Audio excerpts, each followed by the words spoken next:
The notification chimed at 2:37 in the morning. I should have been asleep, but there I was, staring at my laptop screen in the dim glow of my bedroom. Divorced for 3 years, living alone in this empty house that once echoed with laughter and family dinners. The message was simple, almost innocent. Hello, handsome. I saw your profile and felt something special. You have such kind eyes.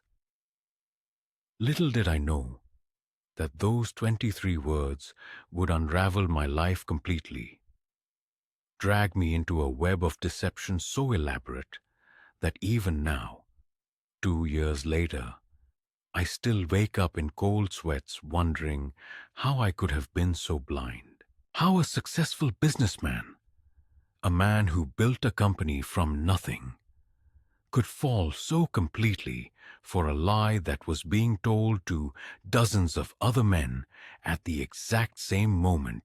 If you're watching this story, please hit that subscribe button right now, because what I'm about to tell you isn't just my story. It could be yours, your father's, your brother's. It's happening to thousands of men every single day. And the predators behind it are getting more sophisticated, more convincing, more dangerous. My name is Robert, and I'm 54 years old. 3 years ago, my wife of 22 years decided she needed to find herself and moved to California with her yoga instructor. The divorce papers arrived on a Tuesday. I remember that detail because Tuesdays were always our date nights. Back when we still had date nights. Back when we still talked about something other than mortgages and our daughter's college tuition. I threw myself into work after that. My consulting firm was thriving, helping small businesses navigate digital transformations. Ironic, isn't it? I was an expert at helping others adapt to the modern world. Yet I had no idea how to navigate my own life in this new digital dating landscape. My daughter Emma, 23 and fresh out of university, kept telling me I needed to get back out there, meet someone new. Dad, you can't just work and watch Netflix forever, she'd say during our weekly phone calls. So I joined a dating site, not one of those hookup apps the young people use, but something more mature, more sophisticated. At least that's what I told myself. I posted a few pictures. Me in my best suit from Emma's graduation. One from our family trip to Scotland 2 years before everything fell apart. Another of me hiking in the Rockies because I thought it made me look adventurous. I wrote a simple profile. Successful businessman, love of travel, good books, and quiet evenings at home. Looking for genuine connection and companionship. For weeks, nothing. A few messages from local women, but the conversations felt forced, artificial. We'd meet for coffee, exchange pleasantries, and both of us would know by the second cup that there was no spark, no future. I was beginning to think Emma was wrong, that maybe some people are meant to spend their golden years alone. When she messaged me, her name was Lynn, 28 years old, living in Singapore, working as a nurse in a children's hospital. The first photo took my breath away. Long black hair cascading over her shoulders, wearing scrubs, but somehow managing to look elegant.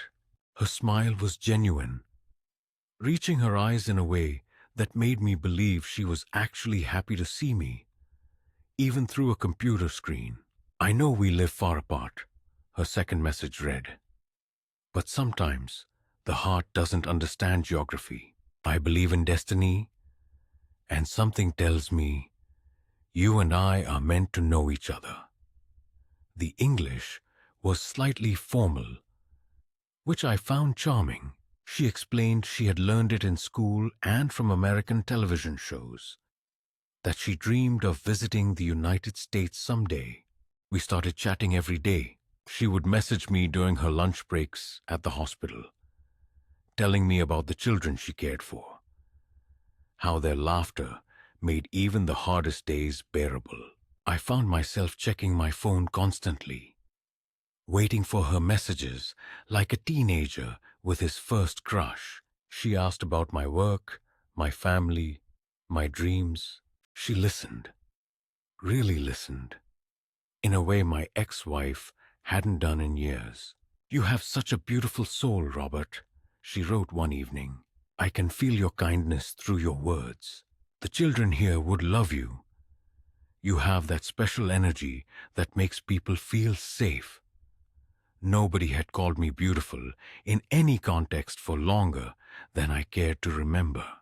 My ex-wife's compliments had dried up years before our marriage did, replaced by practical communications about schedules and responsibilities. Lynn shared photos of her daily life, the hospital where she worked, her small apartment with its view of the Singapore skyline, her cat Whiskers curled up on a windowsill. Everything seemed authentic, lived in, real. She sent me pictures of local food markets, explaining the different fruits and spices, promising to cook for me someday when we finally met in person. The first warning sign was so subtle, I almost missed it entirely.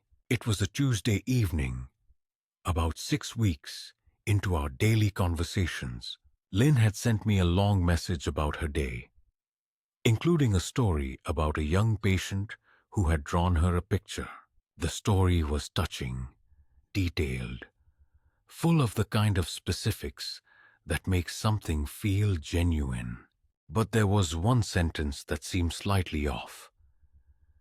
"You make my heart sings with joy when I see your message."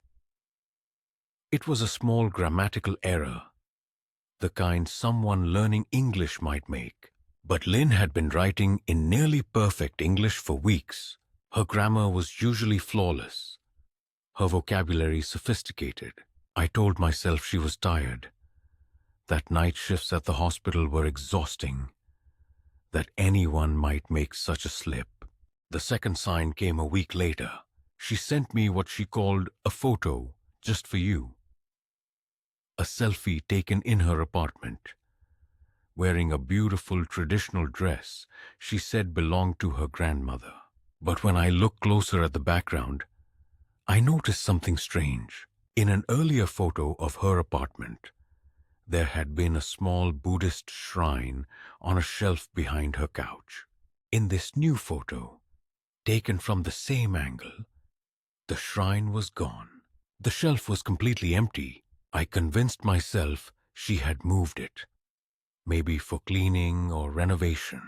People rearrange their homes all the time, but a small knot of unease had formed in my stomach. A whisper of doubt I kept pushing away because I didn't want to hear it. The third sign should have been impossible to ignore, but I ignored it anyway. Lynn told me she had been selected for a special training program in pediatric care, a month-long course that would advance her career significantly. The only problem was the cost, $3,000 that she didn't have. The hospital would reimburse her afterward, she explained, but she needed to pay up front. "I would never ask anyone for money," she wrote, "but I trust you completely, and I know you understand how important career growth is. If you could help me, I promise to pay you back the moment I receive my reimbursement. But if you can't, I understand completely, and it won't change how I feel about you." The request felt different from the crude scam attempts I'd heard about. Foreign princes with inheritance problems or lottery winnings that required processing fees.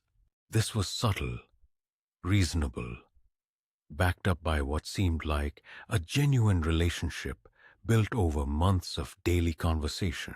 $3,000 was significant money, but not devastating. I had spent more than that on a single business dinner when trying to land a particularly lucrative client. So I sent it. wire transfer to a Singapore bank account she provided. She was overwhelmed with gratitude, promising to make it up to me in ways that made my middle-aged heart race. The confirmation receipt felt like an investment in our future together. Proof that I was the kind of man who could provide and protect. The fourth sign was her sudden illness. A week after receiving the money, Lynn was hospitalized with what she described as severe food poisoning from a street vendor near the hospital. She was too weak to type long messages, she explained, but wanted me to know she was thinking of me constantly. The messages became shorter, less frequent, filled with typos that she blamed on medication and exhaustion. "Miss you so much," one message read. "Doctor says I need more treatment. Insurance not covering everything. So scared, Robert." And there it was again, that slightly off grammar. Those missing articles that had appeared once before. But I was too worried about her health, too invested in our connection, too afraid of losing this woman who had become the brightest part of my increasingly lonely days. The fifth sign was the second request for money, $2,000 this time, for additional medical treatment that her insurance wouldn't cover. She sent photos from what looked like a hospital bed, though I realize now how easy it would be to stage such photos. How many stock images of hospital rooms exist online? I sent the money without hesitation. What kind of man would I be if I let someone I cared about suffer for lack of medical treatment? My ex-wife would have called me foolish, impulsive. But my ex-wife had never understood that sometimes you have to take risks for love. Sometimes you have to trust your heart even when your head is raising objections. The sixth sign was her recovery and immediate need for another course. This one in advanced pediatric surgery. Another $4,000. I was starting to feel the financial strain by now. $9,000 in 3 weeks was more than I usually spent in 3 months. But Lynn's messages had returned to their original warmth and frequency. She was back to sharing details about her patients, her dreams for our future, her plans to visit me in North America as soon as her career was stable enough to allow extended leave. "I love you, Robert," she wrote. "I know it's soon to say such words, but my heart doesn't understand time any more than it understands geography. You are the man I have been waiting for my whole life. When I am with you, I will make you happier than you have ever been." I believed her. God help me, I believed every word. The seventh sign was the inconsistency in her schedule. She had told me she worked 12-hour shifts, 3 days a week, but her message patterns didn't match that schedule. Sometimes she would be available to chat during what should have been her working hours. When I asked about it, she explained that the hospital had changed her schedule, that they were short-staffed, that she was working different shifts to help cover emergencies. It made sense. Healthcare workers are always adapting to changing needs, covering for sick colleagues, working overtime during crisis periods. I had no reason to doubt her explanation. No experience with hospital scheduling to contradict her story. But the pattern continued to bother me. Messages arriving at times when she should have been caring for patients.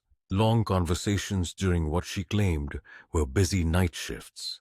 Responses coming too quickly, as if she was sitting at her computer all day, waiting for messages from me and possibly others. The word crept into my mind unbidden one evening as I was reviewing our chat history, looking for something romantic to reference in my reply to her latest message. Others. What if I wasn't the only one? What if this beautiful, caring nurse was having similar conversations with other lonely men in other time zones? I pushed the thought away. Paranoia, I told myself, the bitter aftermath of divorce making me suspicious of genuine affection. Lynn had shown me nothing but consistency, care, and growing love. She sent me personal photos, shared intimate details about her life, remembered everything I told her about my work and family. No one could maintain such an elaborate deception across months of daily communication. Could they? The eighth sign was her English suddenly improving dramatically.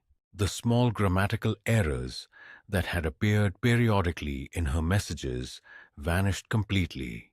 Her vocabulary became more sophisticated, her sentence structures more complex. When I complimented her on how much her English had improved, she explained that she had been taking additional language classes, that communication with me had motivated her to become more fluent. Another reasonable explanation for another nagging inconsistency.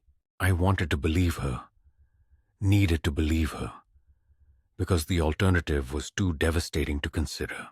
If Lynn wasn't real, if this connection was fabricated, then I had been made a fool of by someone who saw me as nothing more than a source of easy money. The ninth sign was the video call that never happened. For months, I had been asking Lynn if we could speak by video, hear each other's voices, see each other in real time.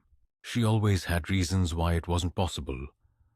Poor internet connection, hospital policies about personal calls, her self-consciousness about her English pronunciation.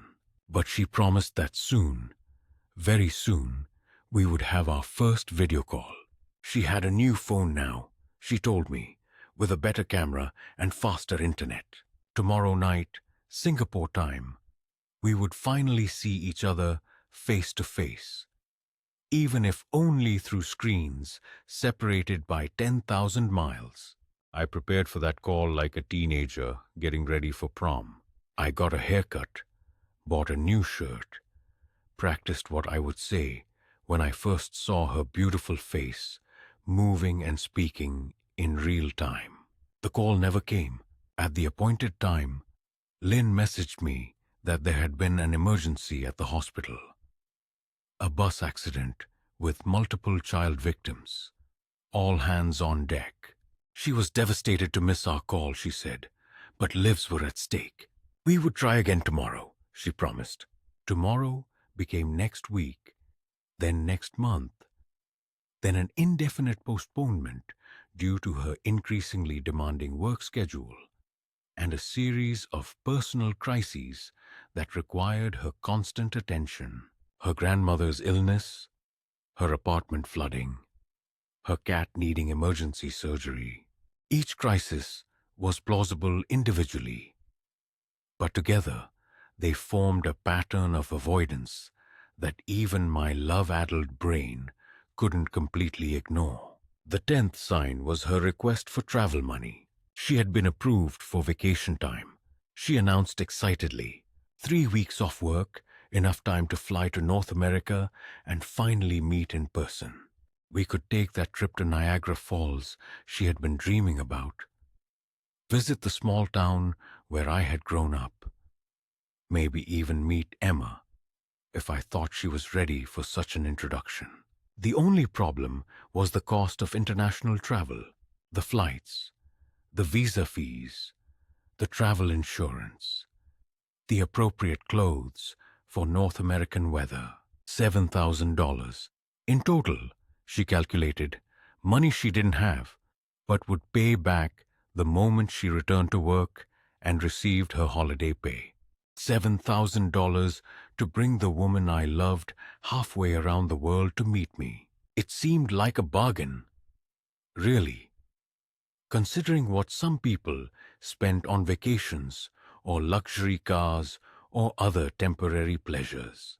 This was an investment in love, in our future, in the possibility of spending the rest of my life with someone who understood and appreciated me in ways my ex-wife never had. I was reaching for my laptop to initiate the wire transfer when my daughter called. "Dad," Emma said without preamble, "we need to talk about this Lynn person." My blood ran cold. I hadn't told Emma about Lynn. Hadn't mentioned that I was involved with someone. Certainly hadn't shared any details about our relationship or the money I had been sending. How could she possibly know about Lynn? "I've been worried about you," Emma continued. "So I decided to check out your social media accounts. Make sure you weren't posting anything embarrassing or getting into trouble online. Dad, I found your dating profile, and I found Lynn's profile too." The bottom fell out of my world. "Emma, I can explain." "Dad, listen to me very carefully. Lynn's profile shows her as active on the site every day. She's not just talking to you. I created a fake profile, pretended to be a different man. And guess what happened?" I already knew, but I needed to hear it anyway. Needed Emma to speak the words that would shatter my carefully constructed fantasy. She sent me the exact same opening message she sent you. Word for word, Dad. "Hello, handsome. I saw your profile and felt something special. You have such kind eyes." The exact same message. And when I responded, she started telling me the same story about being a nurse in Singapore. The same details about her life, even the same photos. The room started spinning. I sat down heavily in my desk chair, still holding the phone, unable to process what Emma was telling me. "It gets worse, Dad. I did some research. Those photos she sent you, I ran them through a reverse image search. They're stock photos, Dad. Professional model shots that have been used on dozens of dating sites and social media accounts. The woman you think you're in love with doesn't exist." I wanted to argue, to defend Lynn, to insist that Emma was wrong or confused or jealous of my new relationship. But the evidence was overwhelming, undeniable. Every nagging doubt I had pushed aside. Every small inconsistency I had rationalized away. Every warning sign I had ignored came flooding back in a tsunami of realization. I had been played. Completely, thoroughly, expertly played. "How much money have you sent her, Dad?" The question hung in the air like a death sentence. I couldn't speak. Couldn't admit the full extent of my foolishness to my daughter. Couldn't confess that her intelligent, successful father had been reduced to an ATM machine by someone who probably didn't even speak English as their first language. "Dad, how much?" $16,000, I whispered. The silence on the other end of the phone lasted forever. "Oh, Dad," Emma finally said, and the pity in her voice was worse than anger would have been. "Have you ever been in a situation like this? Have you or someone you know fallen victim to an online romance scam?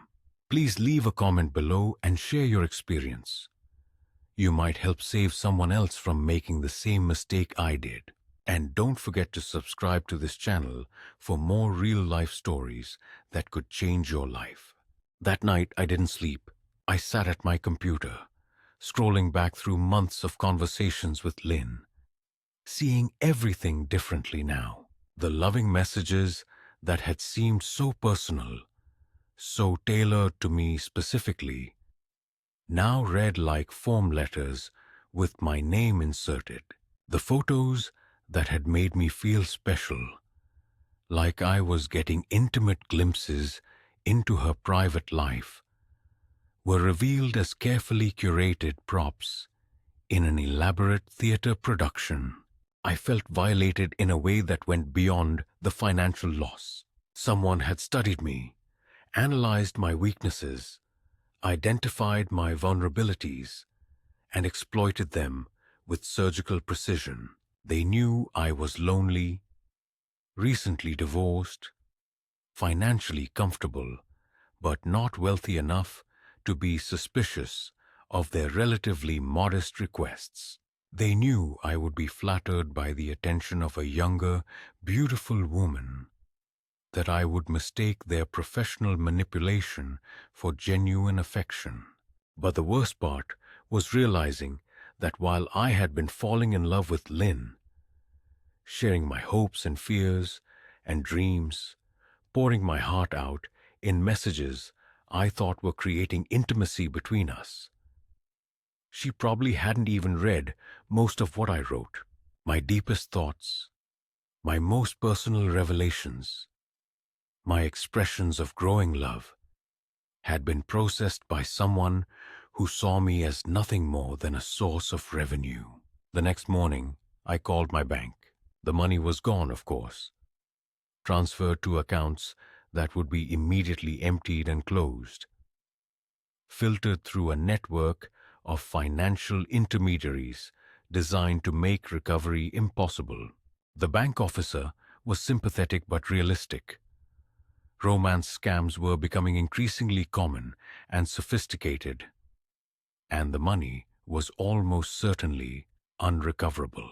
I reported the fraud to the appropriate authorities, knowing it was largely pointless, but needing to do something, anything, to feel like I was taking action, rather than just absorbing the betrayal passively.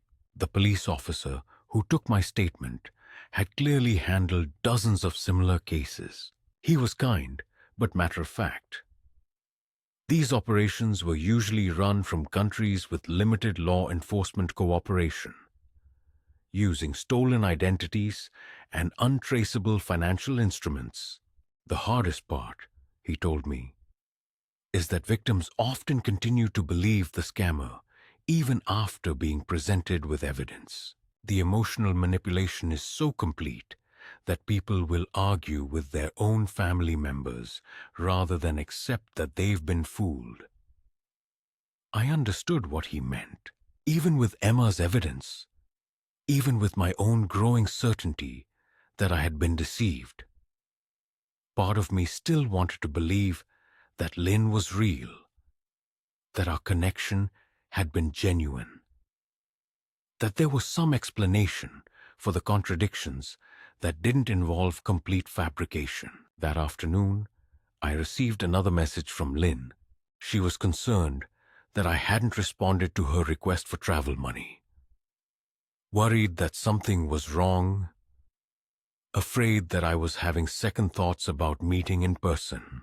The message was warm, loving, filled with reassurances about our future together and promises about how wonderful our first meeting would be. Reading it, knowing what I now knew, was like watching a magic trick after the magician has explained how it's done. I could see the manipulation techniques, the emotional hooks, the careful balance of affection and subtle pressure. The message was designed to make me feel guilty for doubting her, excited about our potential future, and motivated to send the money immediately. Instead, I wrote back with a single question. What's my daughter's name? It was a test, of course. I had mentioned Emma dozens of times in our conversations, shared stories about her childhood, worried about her career prospects, celebrated her achievements. If Lynn was real, if she had been reading and remembering our conversations, if she cared about me as a person rather than just as a source of money, she would know my daughter's name without hesitation. The response came 3 hours later, long enough for whoever was behind the Lynn persona to search through our chat history looking for the answer. Emma is such a lovely name, and I know she's as beautiful as her father. It was skillfully done, acknowledging the name while deflecting attention from the delay in responding. But I knew, and more importantly, she knew that I knew. My final message to Lynn was short. I know what you are and what you've done. The police have been notified, and the bank transfers are being investigated. Do not contact me again. The response came immediately this time. Robert, I don't understand. What have I done wrong? Please call me. Let me explain. I love you so much. I would never hurt you. There must be some misunderstanding. I blocked her account without reading any further messages. But the story didn't end there. Over the next several weeks, I received contact attempts from other accounts. Lynn's sister, who was worried about her, a hospital administrator who needed to verify some information, even someone claiming to be from the Singapore police investigating identity theft. Each new approach was designed to draw me back into communication, to provide an opening for further manipulation. I blocked them all, but the persistence was unsettling. These weren't amateurs running a simple advance fee fraud. This was a sophisticated operation with backup plans, alternative approaches, and a deep understanding of victim psychology. The emotional recovery took much longer than resolving the financial aspects. $16,000 was a significant loss, but not devastating. I adjusted my retirement planning, postponed some home improvements, and accepted that I would be working for a few extra years to replace what I had lost. But the psychological damage ran deeper.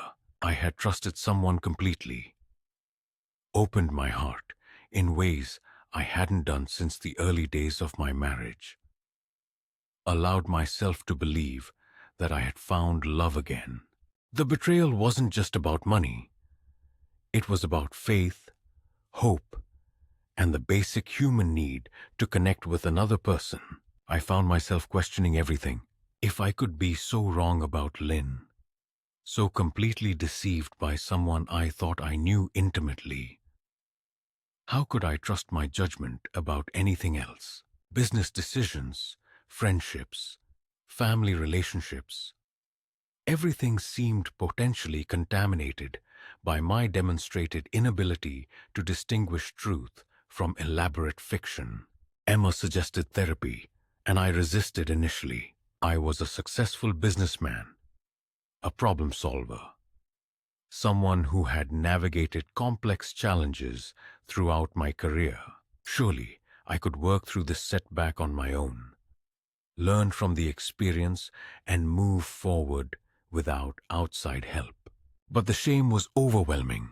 Not just shame about losing money, but shame about being lonely enough to fall for such manipulation, naive enough to believe that a beautiful young woman would genuinely fall in love with a divorced man in his 50s through online messages, desperate enough to send money to someone I had never met in person. The therapy helped gradually. Dr.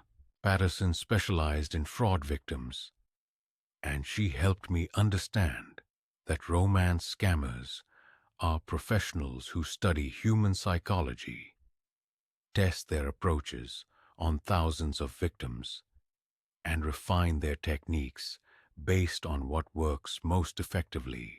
They didn't target you because you're stupid or weak, she explained. They targeted you because you're exactly the kind of person who would make a good partner. Trusting, generous, emotionally available, financially stable. The qualities that made you vulnerable to this scam are the same qualities that will make you a good partner for someone real. It was a reframing that helped reduce the self-blame, but it took months to fully internalize. I had to learn to separate my judgment about romantic relationships from my judgment about other areas of life, to understand that being deceived by experts didn't make me fundamentally flawed as a person. I also had to learn to forgive myself for wanting love, for being willing to take risks to find it, for believing that someone could see past my age and divorce and loneliness to appreciate who I was as a person. The desire for connection isn't a weakness, it's fundamentally human. And the people who exploit it are predators who profit from our most basic emotional needs. Slowly, I began to rebuild. I focused on work, on my relationship with Emma, on friendships I had neglected during my months of obsession with Lynn. I joined a hiking group, started volunteering at a local literacy center, took a cooking class, not because I was looking for someone new, but because I needed to reconnect with activities and people that brought joy without the promise of romance. Emma was incredibly supportive throughout the recovery process, but I could see that the experience had changed how she viewed me. Her strong, competent father had been revealed as vulnerable, capable of making serious errors in judgment, less wise and worldly than she had believed. It wasn't necessarily a bad change. Our relationship became more honest, more equal, but it was a shift that took time to navigate. About a year after the Lynn disaster, I did start dating again, but very differently this time. Local women only, people I could meet in person within a few days of initial contact, video calls before any extended conversation, no financial discussions or assistance of any kind, slow, careful development of trust based on face-to-face interactions and verified details about their lives. It was harder to meet people this way, and the connections developed more slowly, but the relationships felt more solid, more real. I was no longer looking for someone to complete me or rescue me from loneliness. I was looking for someone to share experiences with, someone whose company I enjoyed and who enjoyed mine in return. The most important lesson I learned wasn't about online dating or fraud prevention. It was about self-worth. I had been so grateful for Lynn's attention, so amazed that someone young and beautiful would be interested in me, that I had ignored obvious red flags and reasonable precautions. I had accepted her interest as a gift, rather than recognizing that I had value to offer in return. That any genuine relationship should be built on mutual appreciation rather than gratitude for being chosen. Understanding that shifted everything. I stopped approaching dating as a desperate search for validation and started viewing it as an opportunity to find someone whose company I genuinely enjoyed. I became more selective, more confident, more willing to walk away from situations that didn't feel right. 2 years later, I did meet someone real. Sarah, a 51-year-old librarian whose husband had died in a car accident 4 years earlier. We met at the literacy center where I volunteer, bonded over our shared love of mystery novels, and spent 6 months as friends before either of us considered anything romantic. Our first kiss happened in her kitchen while we were making dinner together. 3 months after our first official date, it was awkward and tentative, and absolutely nothing like the passionate romance I had imagined with Lynn.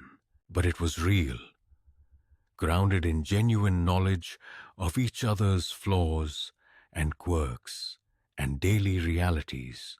Sarah knows about Lynn, about the money I lost and the lessons I learned.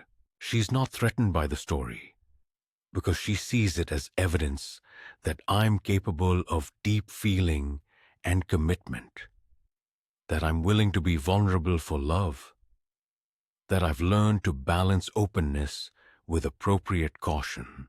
The Lynn experience taught me that love isn't about finding someone who thinks you're perfect. It's about finding someone who sees your imperfections clearly and chooses to build a life with you anyway. It's not about grand gestures and dramatic declarations, but about showing up consistently, sharing mundane daily experiences, and choosing each other again and again through ordinary moments and extraordinary challenges. If you're watching this and you recognize yourself in my story, if you're currently involved with someone you've never met in person who has started asking for money, please stop and think carefully about what you're doing. Talk to friends or family members who can provide objective perspective. Do reverse image searches on photos. Insist on video calls. Meet in person as quickly as possible. And if you've already been victimized by a romance scammer, please know that you're not alone and you're not stupid. These criminals are professionals who have perfected their techniques through thousands of successful frauds. Being deceived by experts doesn't reflect poorly on your intelligence or judgment.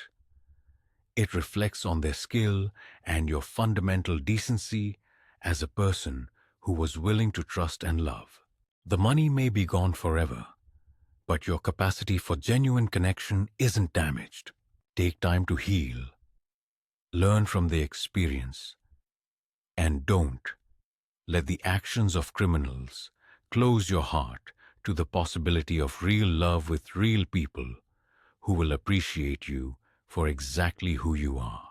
Remember to subscribe to this channel for more real-life stories that matter. Leave a comment sharing your own experiences or thoughts, and keep watching for more content that could help you or someone you love avoid similar situations. Because the best defense against predators is an informed community that shares knowledge and supports each other through both the dangers and the genuine opportunities of finding love in the modern world. The story of Lynn taught me that sometimes the worst things that happen to us become the foundation for better choices, stronger relationships, and deeper self-understanding. I wouldn't choose to repeat the experience, but I also can't entirely regret it, because it led me to Sarah, to therapy, to a more authentic relationship with Emma, and to a version of myself that is both more cautious and more genuinely confident than the man who first read that message at 2:37 in the morning 3 years ago. Love is still worth the risk, but it's also worth the effort to make sure the love you're risking everything for is real.